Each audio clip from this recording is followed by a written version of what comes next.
What is up, y'all? Coast to Coast podcast coming at you from InsideCarolina.com. I'm your host, Joey Powell. We're brought to you by Johnny T-Shirt and Congruity. Appreciate you guys making us a part of your podcasting listening habits and or viewing habits if you're checking us on YouTube. We appreciate that as well.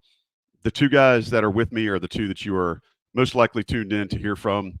Sean Moran and Sherrell McMillan. Sherrell was not with us for our Tyzhaun Claude special breaking announcement. He had taken some time to go see the first viewing on Broadway of Fast and the Furious 22. Medea buys a '98 Prelude, and he is back from that. He has had his chance to see that up close and personal, and it wasn't really a dress rehearsal. You actually got to see the first run of that show on Broadway. So we appreciate him making time for us. Sherrell, since we did the Claude commitment pod without you, appreciate you giving us that info while you were up in NYC. But Sean and I tried to carry it. We'd love to hear your thoughts about Claude's commitment and how that materialized for Hubert Davis and his staff. Yeah, it was interesting because I don't think there was really no one else on their radar, and then Claude's waiver came through. Basically, he uh, entered the portal a long time ago, like earlier in the year. I don't remember the exact date, but he got a waiver, or was waiting on a waiver to see if he could play because there was an issue with the season where he tore his ACL. And he missed most of the season, I think, outside of like maybe one game. So he had to wait for a waiver that he'd be able to be eligible this next year. And so teams like some teams had kind of been circling him, um, awaiting on that, not knowing if it was going to happen or not.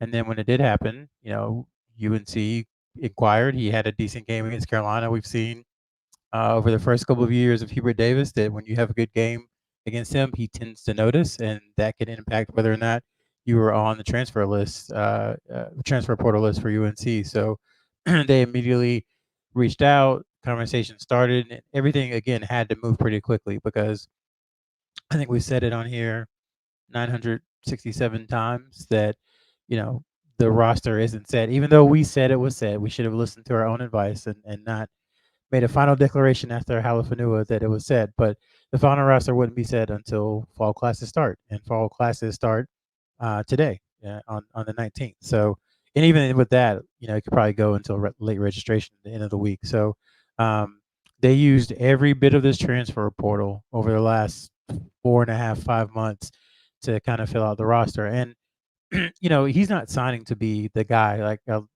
Sean said, you said on the podcast. You're not expecting him to come in and play 30 minutes or anything, but you're really protecting yourself. You're you're giving yourself insurance just in case whatever you want to fill in after in case, whether it's injury or foul trouble or just ineffectiveness. You're just giving yourself another body to throw at the problem. And I think the hope for UNC, as Sean said, 1 through 3.5, A plus. But when you get to the 4 or 5, you're just not sure what you have. So why not take another flyer and give yourself another chance to win the lottery, so to speak? So instead of having 4 or 5 guys competing, now you've got 5 or 6 guys competing. And the hope, I think, from UNC is that on any given night, you're getting high quality production from 2 of them. And it doesn't have to be the same one every night. So I think that's why you take a Claude is insurance.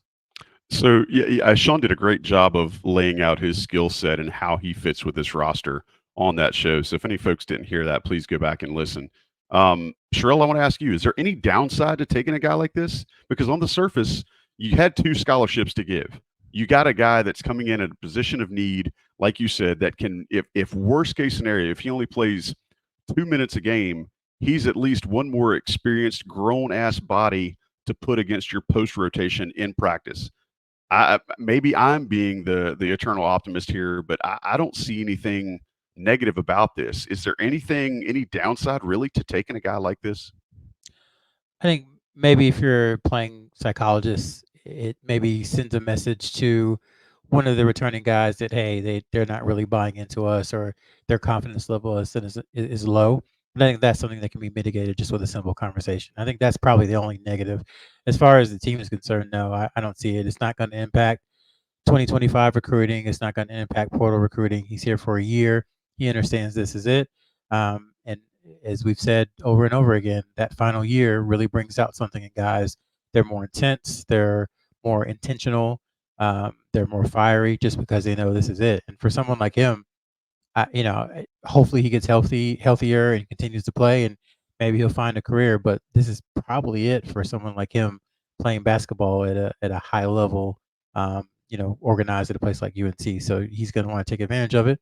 He's going to be he's already on campus, so he's going to be like the first one, I would imagine, in sprints and the first one ready to go and work out and do all those things you need to do. So that kind of stuff is infectious.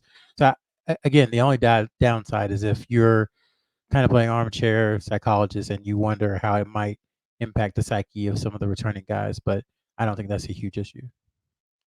Sean, have you had any chance to see any more of his game since we had that kind of rush podcast earlier last week?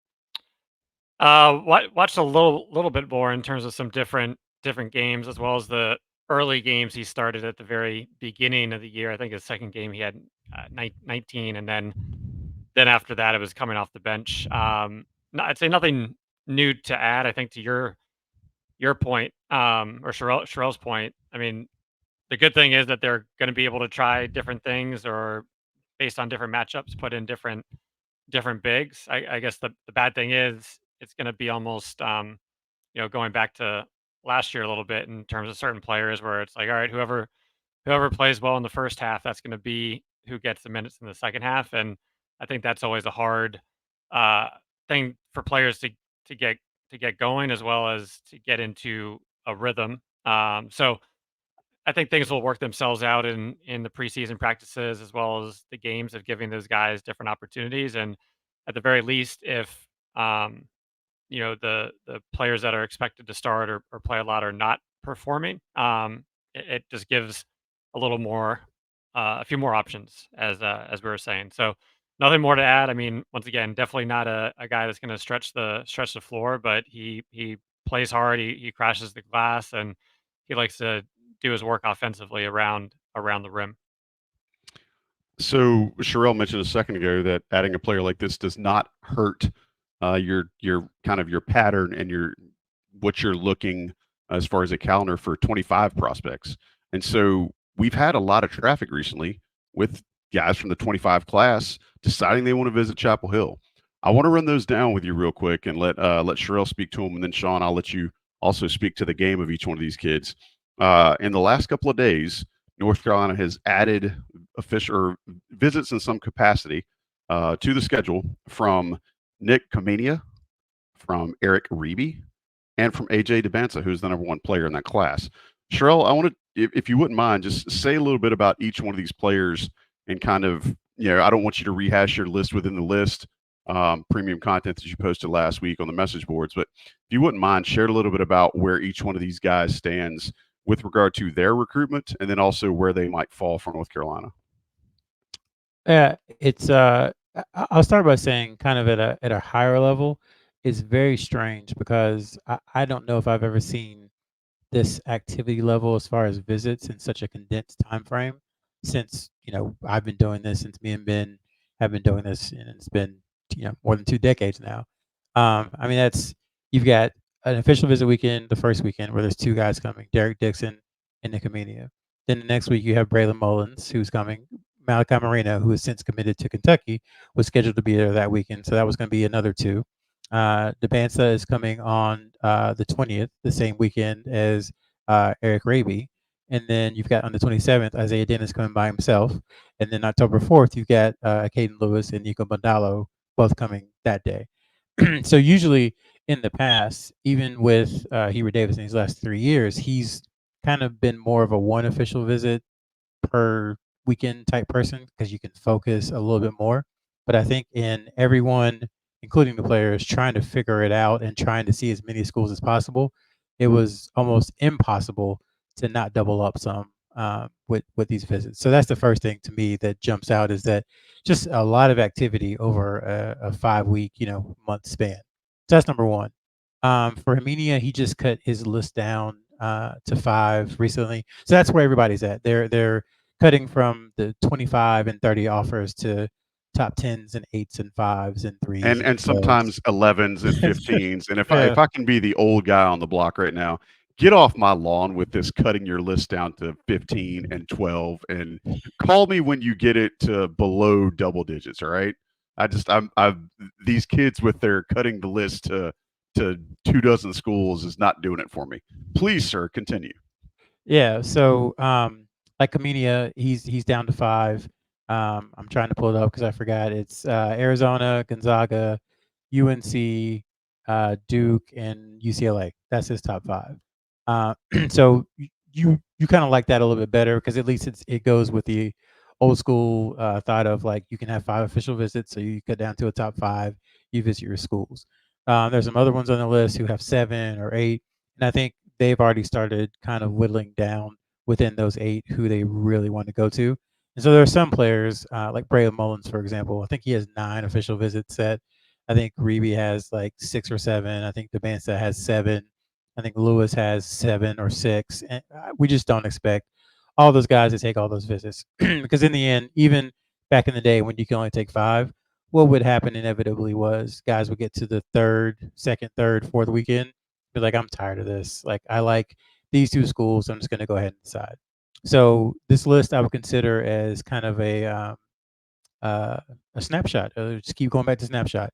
It's a snapshot of where things are right now. But say someone visits somewhere on September 6th and they're blown away and they're ready to get it done, that could have a trickle down effect on everybody because, as we said, all these guys have like the same 8 or 9 schools on their list. So if player X commits to Kentucky on September 6th, he probably isn't going to visit Carolina the next week or the week after that.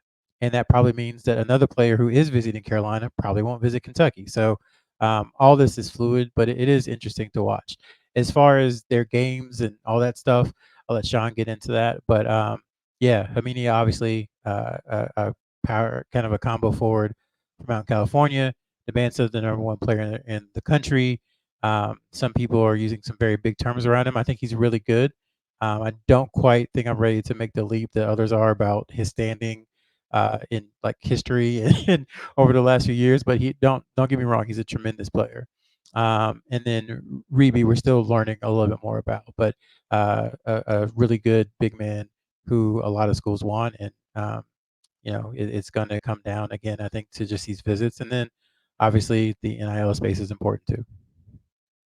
Sean, I'm going to list these guys' vitals out for everybody, just the 3 that we just talked about, and I'm going to let you kind of give 1 or 2 sentences to kind of encapsulate what their game is all about. Again, with so many guys on the radar right now, if this is repetitive for some of our listeners or viewers, forgive us because I guarantee you there will be some folks who are listening to this that just don't even remember who these guys are. So we want to try to reset a little bit about what their game's about so the folks who are listening might be able to recognize, okay, this is where they may fit into the roster. This is what they might bring to North Carolina's locker room. So Nick Amania, class of 25, visiting on September the 6th, a 6'8" forward out of Harvard Westlake. Go, Sean. As Sherrell said, I'd say more of a stretch power forward, but very, very skilled, can put the ball on the floor, likes to step out and shoot it. So, I think for him, skill level, especially offensively, is the main feature to go with his size. Definitely not a bruiser, but I think somebody that fits into how a lot of teams are playing with their fours right now.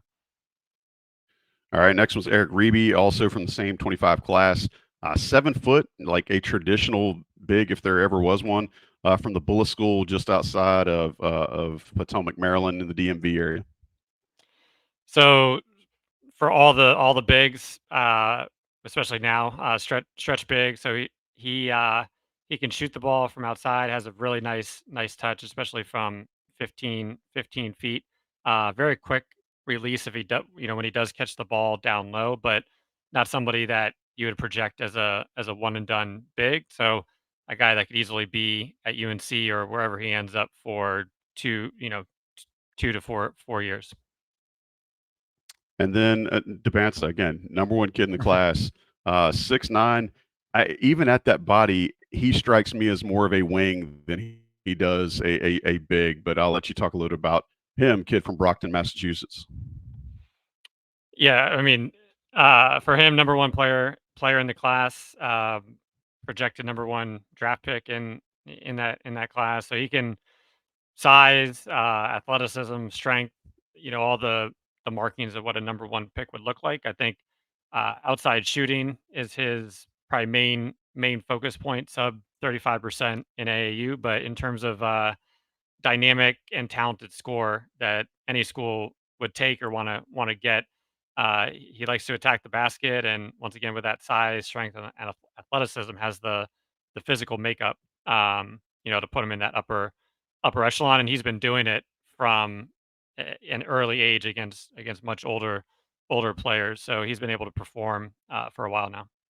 And Joey, I would add too that this class, Cooper Flagg was a part of this class for most of high school, and so this is the class a lot of scouts have pointed to. I think we had Eric Bossi on here several times over the last few years talking about how bad things were post COVID with classes and players, and there just wasn't the talent in the pipeline in the United States. And I think this is the first class really where you could see a potential. I don't want to go too far, but you'll definitely see all stars, and you could see a potential like MVP type person come out of that class if you count Cooper Flagg as well, along with DeBanza and a couple others. Yeah, I mean, when you're talking about a kid that's at the top of his class, making a visit to campus, regardless of what UNC's odds are, you like that. You like the fact that the top prospect in the class is showing up. And when I'm thinking about top of a class, I'm thinking about Johnny T-shirt. I'm thinking about they are primo number one. No one rivals their customer service. No one rivals their selection. No one rivals their ability to get what you need in your hands quickly, whether you're visiting them in their store on East Franklin Street or whether you're actually hitting them up online at johnnytshirt.com.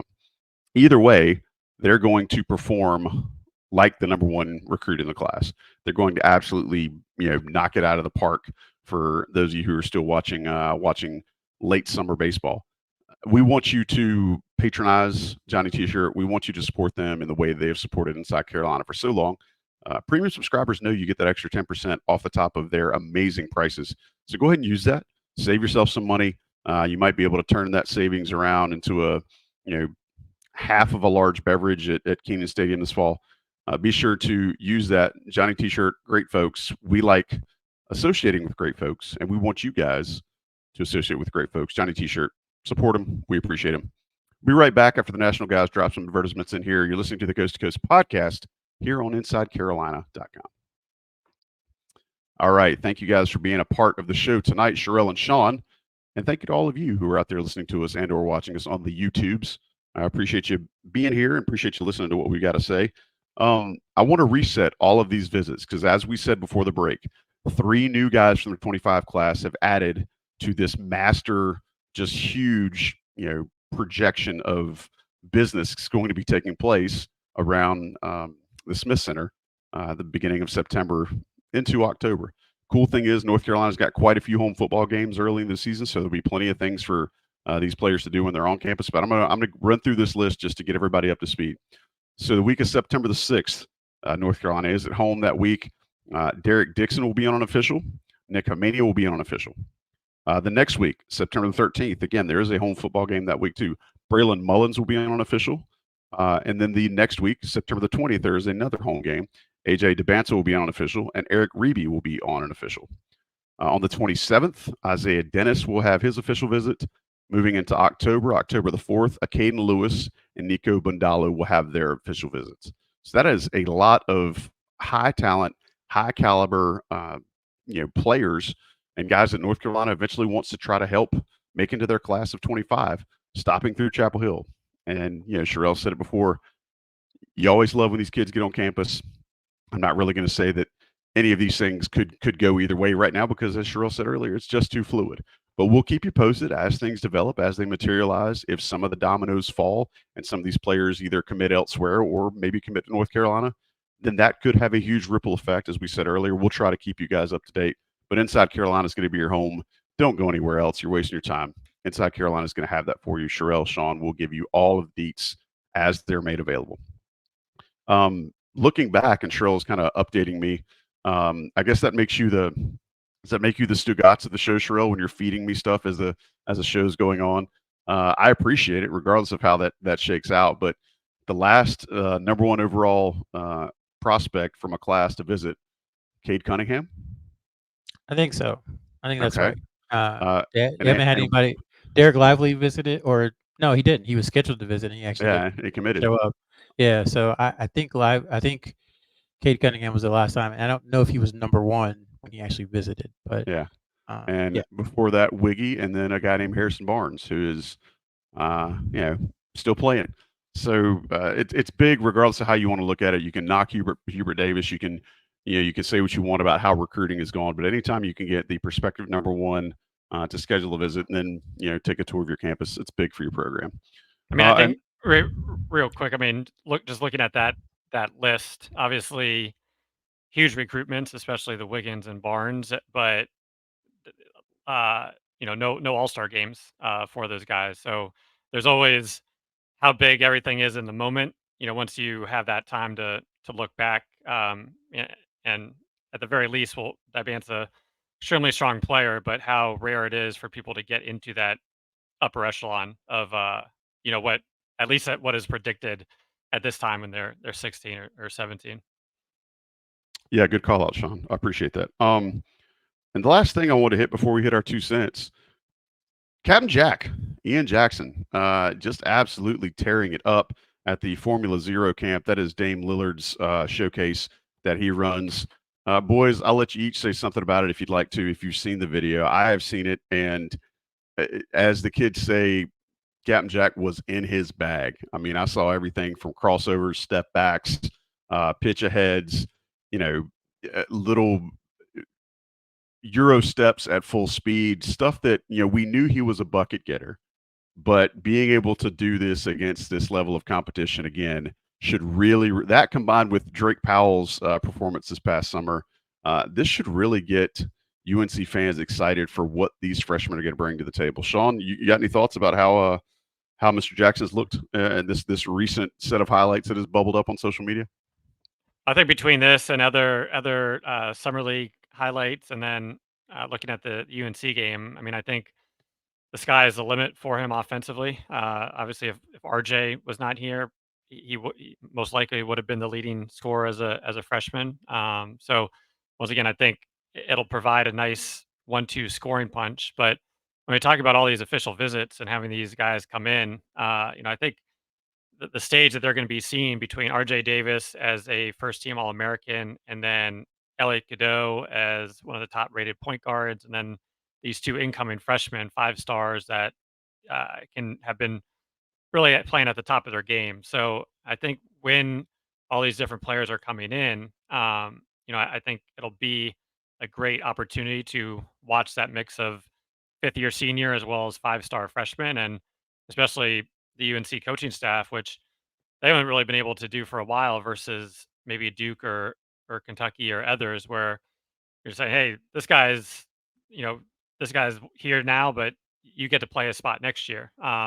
So I think it's a good selling point in terms of being able to watch a lot of the guys that they'll be watching or competing against for the fall visits. But for Ian Jackson, I'm just really excited to watch him play and how he does gel in, because I think his ability to get to the basket and put pressure on the defense, UNC has not had in an extremely long time. So it's really going to come down to that 3-point shooting, which year over year, I feel he's gotten a lot better, and especially off the dribble. But we all know when those attempts are a little more minimized, especially early on, what can possibly lead to. So that'll be the main focus point for him. But in terms of being able to get to the basket and beat guys off the dribble, he's going to be one of the best in college next year. Sherrell, as long as you've been following Jackson, has he shown anything in this last set of highlights that you didn't expect, or anything that you haven't seen before? He looks physically bigger, I would say. You can tell he's been in Chapel Hill for the last couple of months, kind of working with Jonas and getting real solid strength and conditioning. So that jumped out. I'll take it a different direction and follow me here. I didn't get to talk last week, so I have a lot to say, maybe. But when like you're talking to someone, you're like, wow, it's so amazing that these unique circumstances like led to you being created and you living in North Carolina or California and you being so and so's brother and you being so and so's dad. It like the math on it is like, incredible. The odds are incredible. And I started thinking about that just watching the Ian Jackson like highlight tape.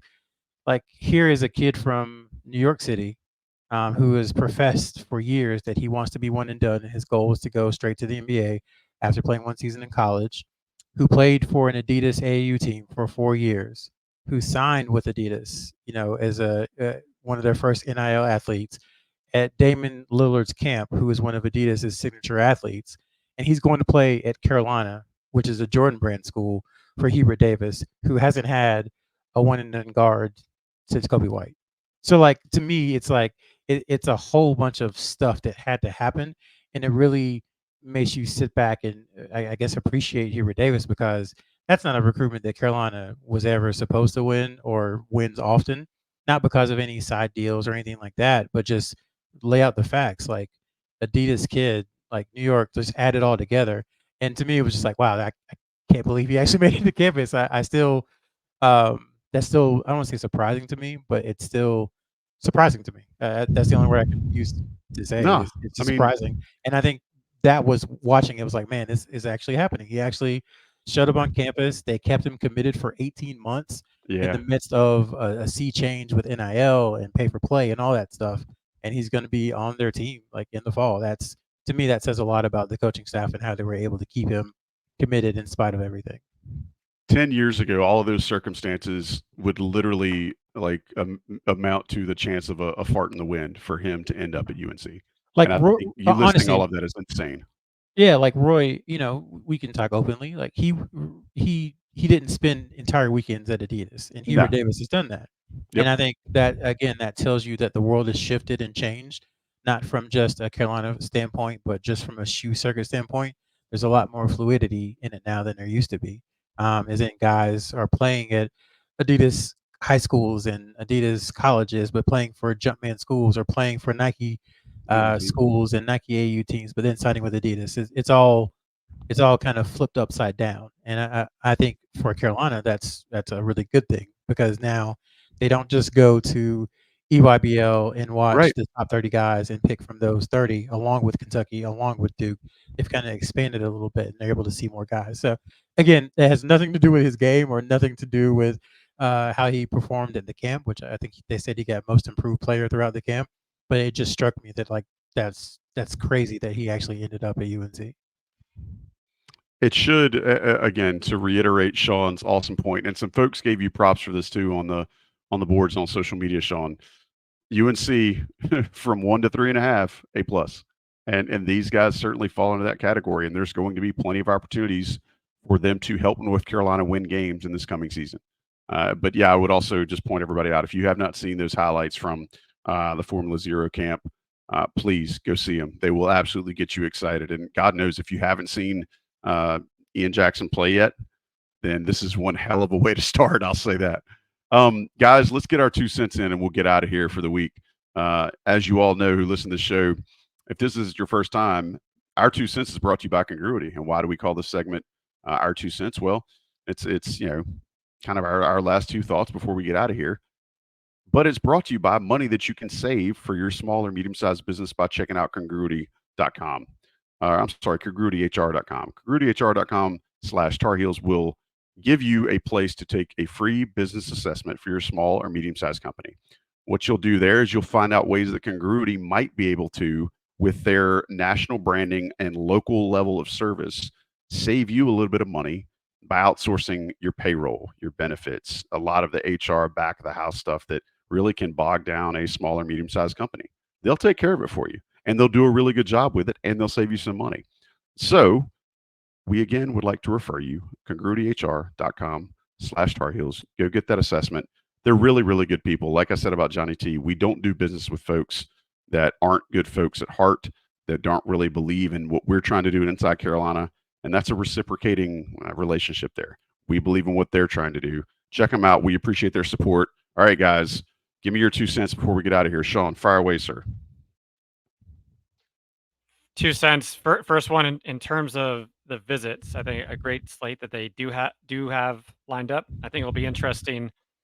Just thinking back to when Hubert Davis first got the job, and he had that slate in June lined up with the different players, different positions, and it was a very pressurized in terms of putting pressure on the player to get that commitment, or they're moving on. Obviously, things have changed, but now that we are starting to get into the fall, the visits are happening.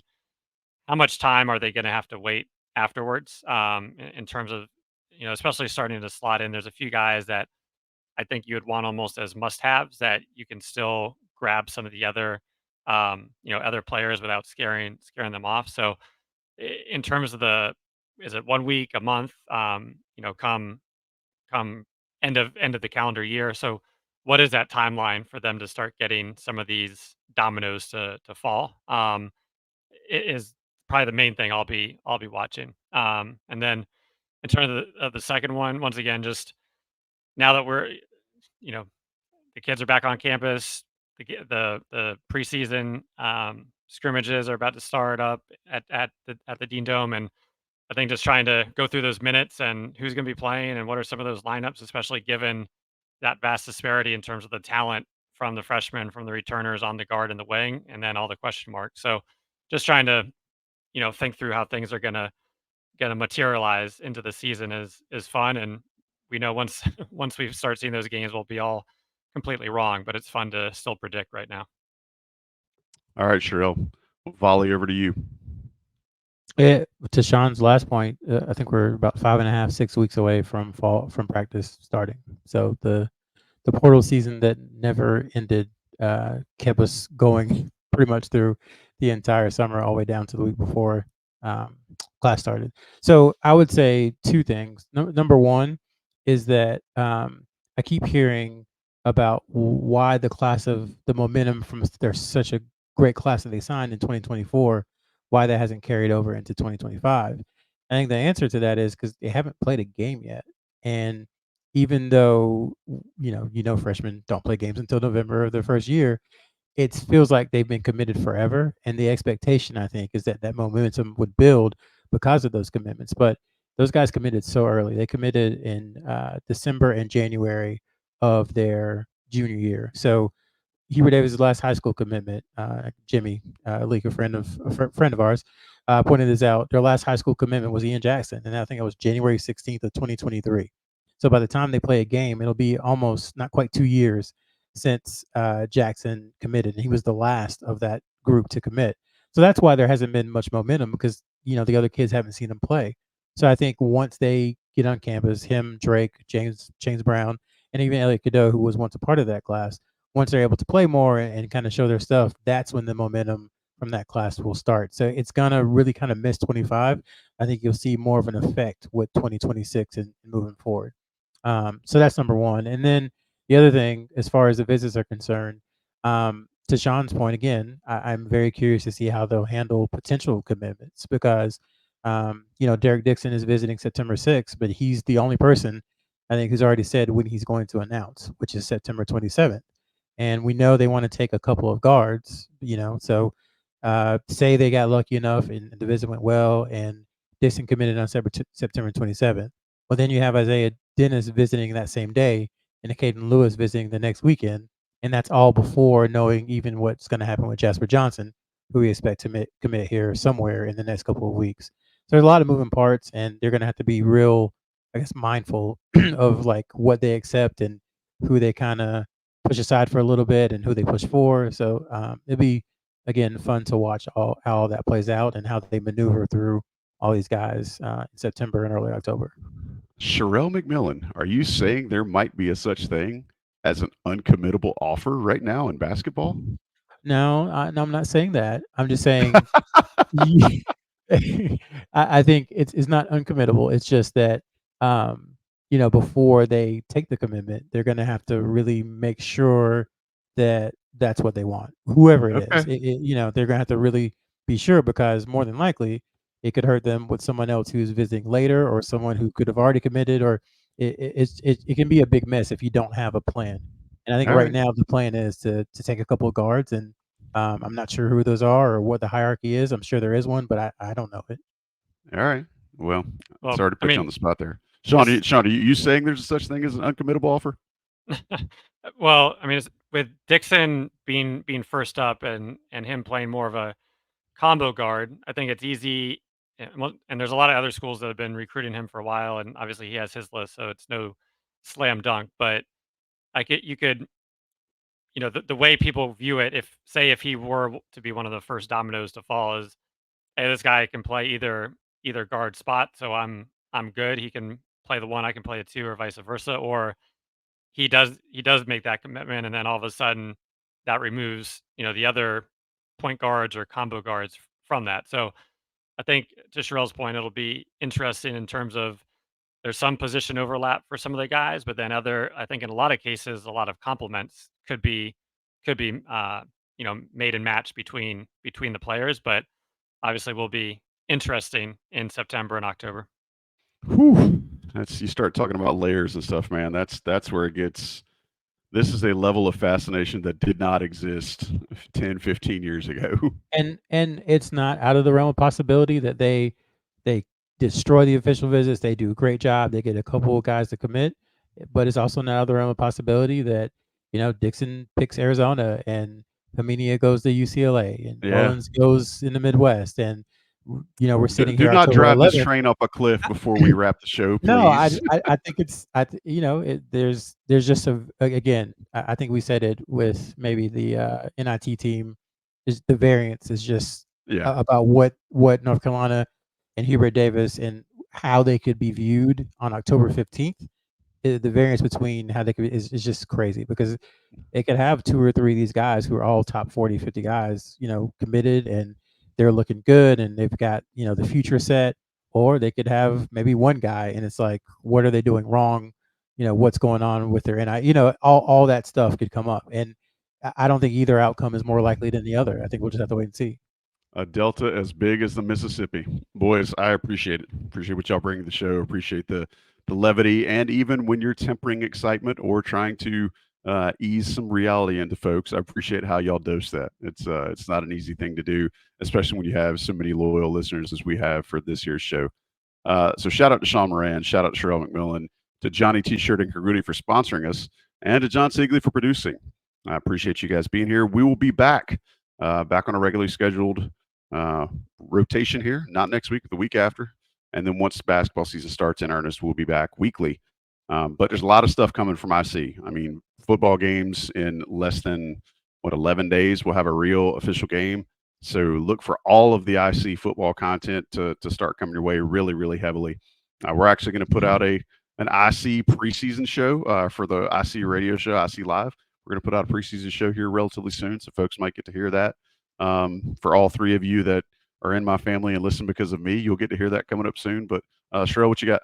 I was just gonna say, pray for Tommy Ashley. Dude's Pray gonna be for doing Tommy. 7 podcasts a week, each one 45 minutes. So Hey, pray for his voice. Look, the man is retired now, so he can really work. So that's kind of how his career has played out. But yeah, man, Tommy's going to have all of the content coming at you. They're doing a roundtable show.